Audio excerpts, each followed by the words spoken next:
something's been bothering me lately in regards to just my art and creating. Despite our best efforts at times, we're going to come across these situations to where we're going to be hitting that creative wall. And the conclusion that I come to a lot of times is that our creative tank is just empty. But one of the things I can attest that really can assist us with this obstacle is simple. And at least for me, it revolved around a road trip recently that I took to Alabama. Sweet home Alabama. Like every time I think about Alabama, I always think about that song. Not Roll Tide, but I think about that song.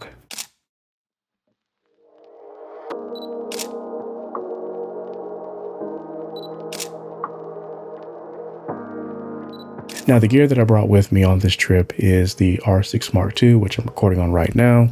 And also, too, I brought with me the OG, the EOS R. Let's see if I can get in focus. I think it can get in focus. The EOS R right there. Also, too, I brought with me the Nifty 50 with me, which is the 50mm EF lens. The cheaper version, not the expensive one, still is a very good lens. Also, I brought with me the Canon 100mm macro lens. This is a great lens. I always have a pleasure utilizing this lens. It just provides that other perspective that I'm looking for within everything. And last but not least, I have with me the RF 100 to 500mm lens. No stranger to the channel. You guys know that I use this. I've pretty much used this like 80% of the time with a lot of my videos. I'm probably being modest with that statement, but it's true. This one always comes with me, and I refer to it as Big Baby. Like, this is the Big Baby, definitely inspired by the Hellboy movies, which my Hellboy, the goated Hellboy, Ron Perlman, he would have this gun, big revolver called Big Baby.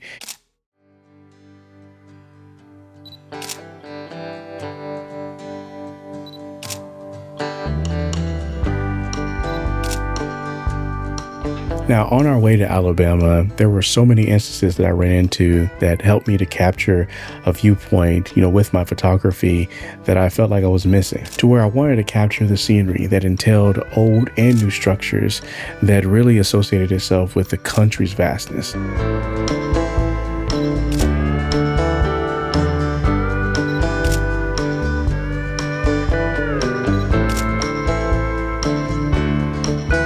So some of these photos reminded me of a moment of some architecture photography I was able to capture in Florida a few weeks back. These homes were built in the 1800s, and they had this particular style about them that made them unique, which I believe is called Victorian cottage. I think that the historic preservation of these homes' craftsmanship is what really intrigued me. Now, I know me, I'm a sucker when it comes to symmetry within a composition. I feel like it adds another layer to the image in itself, and it really distinguishes it from the rest of the styles of architecture that's out there.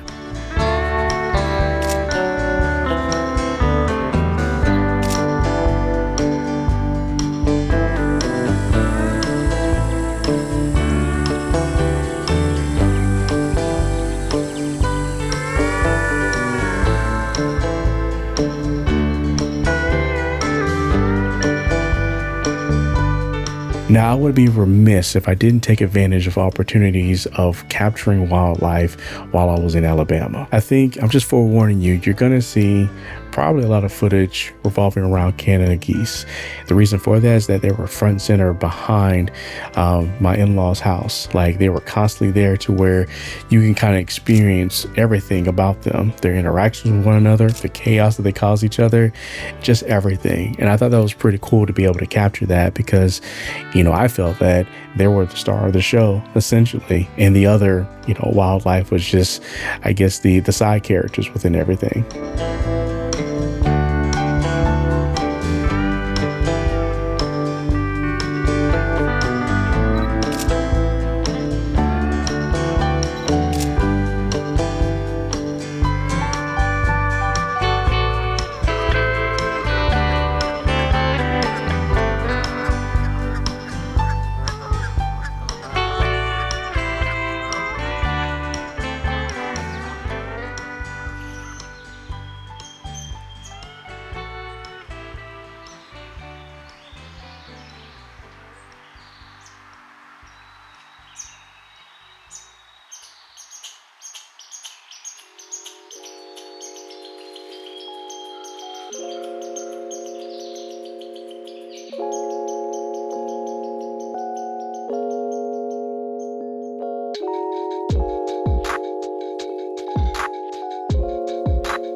I would say with the beautiful sceneries coupled with the wildlife, it really helped me with balancing my output of solely focusing on wildlife, because it helped me to create another layer of just world building that includes architecture and landscape, taking into account, scale and how it magnifies the characteristics of the image within the composition in itself. Now, I understand that scale is something that is utilized within cinematography, but it's still some of the same principles that I try to apply to my footage that I'm taking of just wildlife and just everything in general, to kind of get a better understanding of just how I want to position things just moving forward with what I'm filming.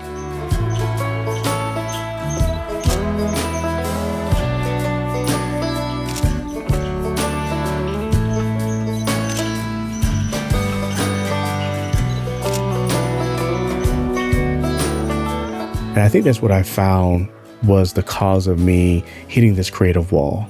And for me, just creating those experiences and understanding how the image can shape things, and really just reteaching myself just the simplicity of photography and even aspects of, cinematography or videography, which was definitely helpful, being able to experience the vastness of just Alabama and what it has to offer.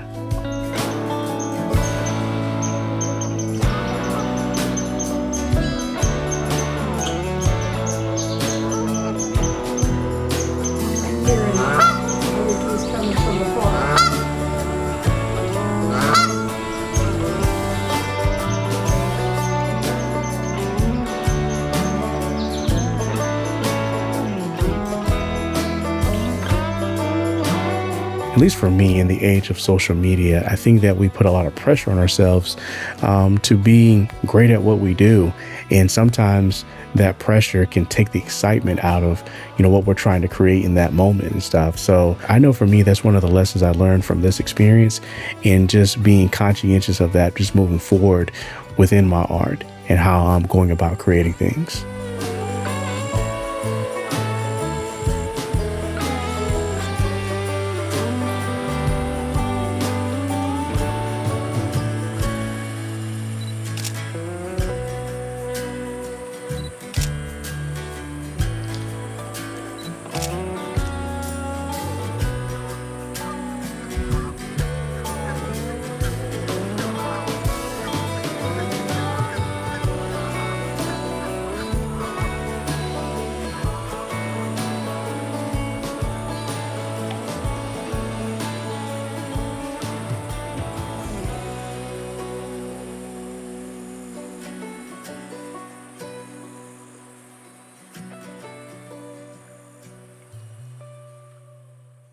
Okay, all right, I'm done with my tangent. As always, continually appreciate the process. I'll catch you guys on the next one. Deuces. Yes, sir. We out.